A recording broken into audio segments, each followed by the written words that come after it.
Welcome to the Resolution Room, the podcast where coaching meets problem solving. My name is Robert Holmes from RMH Coaching and Consulting, and I will be your host. This show dives deep into conflict resolution, effective communication, and strategic problem solving to help you navigate challenges in work and life. Whether you're a leader, professional, or simply looking to improve your mindset, each episode will offer practical insights, expert coaching techniques, and real-world solutions to turn obstacles into opportunities. Step into the Resolution Room, where every problem has a path forward. Today, we're diving into a fascinating topic: why we disagree and what conflict really means. This is the first of many topics that we'll be covering. So, grab your favorite drink, get comfortable, and let's dive in. Conflict, conflict, conflict. Disagreements happen everywhere, in relationships, at work, with family, and even within ourselves. But why do we disagree? Is conflict always bad? And how can we shift our perspective to see it as an opportunity for growth rather than a problem? By the end of this episode, you will have a better understanding of what fuels conflict, why we see the world differently, and how to approach disagreements in a positive manner. Conflict is a natural part of life. It's a sign that people have different perspectives, different experiences, and different needs. And that's a good thing. Imagine a world where everyone agreed all the time. No new ideas, no debates, no challenges. I recently had an opportunity to explore a thought-provoking movie series with my toddler, Disney's Zombies. In the third entry to this catalog, Zombies 3, a race of aliens invades Earth looking for utopia.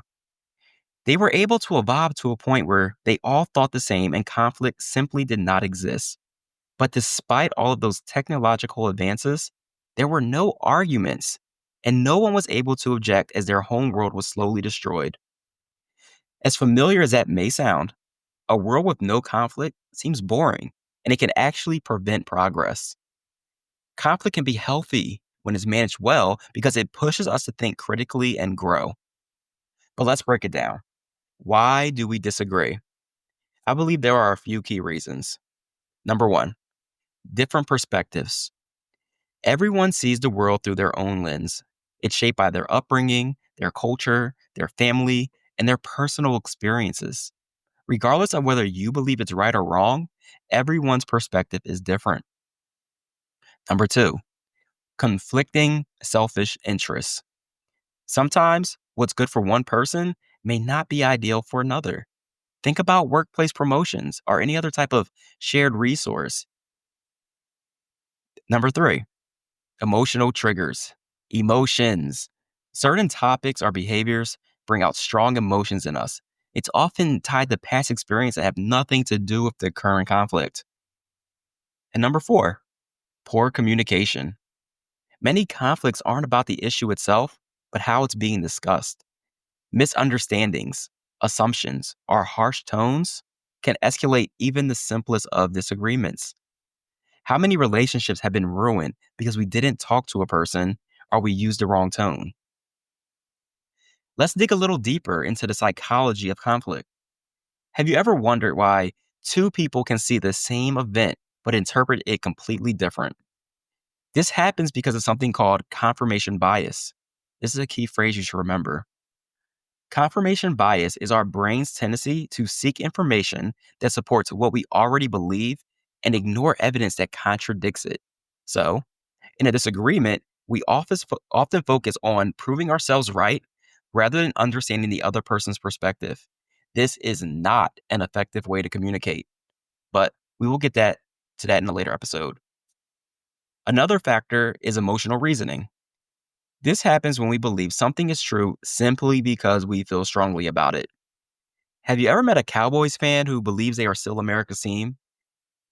Like this, emotions aren't always facts, and stepping back to evaluate the situation objectively can help reduce unnecessary conflict. So, what can we do? Here's a few techniques you can try. Pause and ask, am I reacting emotionally or logically? Let's consider other perspectives. Why might they see it differently? And always separate facts from emotions. Ask yourself, what is actually true here? This self awareness can help us approach disagreements more constructively. Now that we understand why we disagree, let's talk about how conflict can be a tool for growth. Most people avoid conflict because they see it as a negative. But what if we flip that mindset? Instead of seeing conflict as destructive, what if we saw it as productive? Instead of running from conflict, don't run to it, but let's walk through it with good intentions. Here's how conflict can be a positive force in our lives. It can encourage problem solving. When two people disagree, they're forced to find a solution. This often leads to better ideas and innovation and some type of resolution. It can strengthen relationships. Healthy conflict, keyword healthy, allows for open communication and a deeper understanding of the situation and the individual. Ignoring conflict will only lead to resentment. It helps personal growth.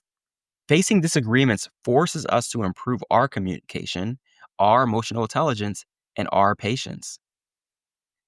Think about a time you had a disagreement with someone, and in the end, your relationship actually became stronger because you worked through it.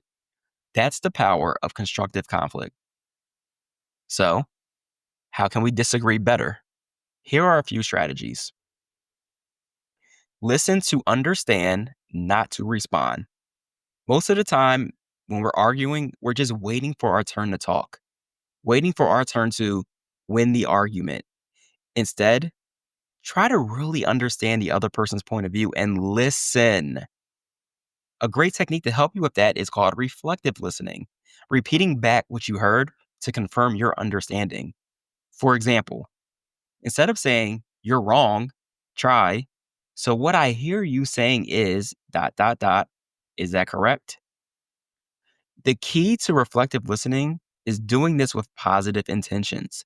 You do not want to seem condescending with your responses. Find common ground. Even in big disagreements, there's usually something both sides can agree on. Identify that and build from there.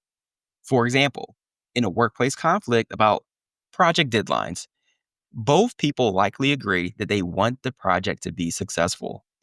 That shared goal can be the foundation for finding a solution.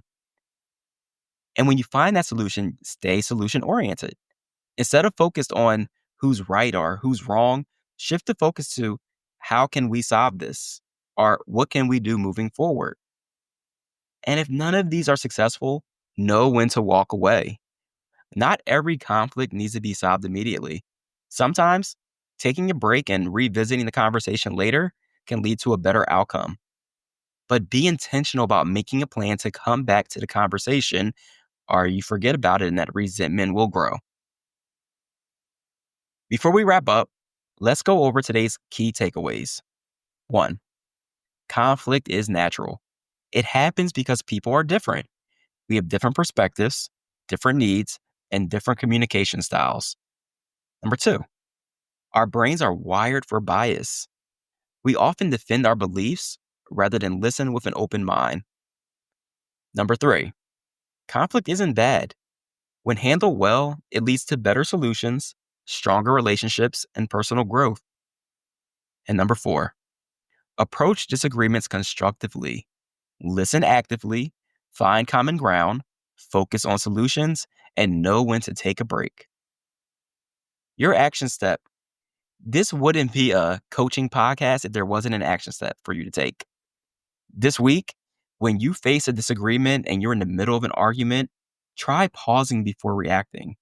Ask yourself, am I trying to win this argument or am I trying to understand? Shifting this mindset can change the way you experience conflict forever. That's all for today. Thank you for coming to the Resolution Room. If you enjoyed this episode, don't forget to subscribe, share it with a friend, leave a review, and 5 stars. See you next time.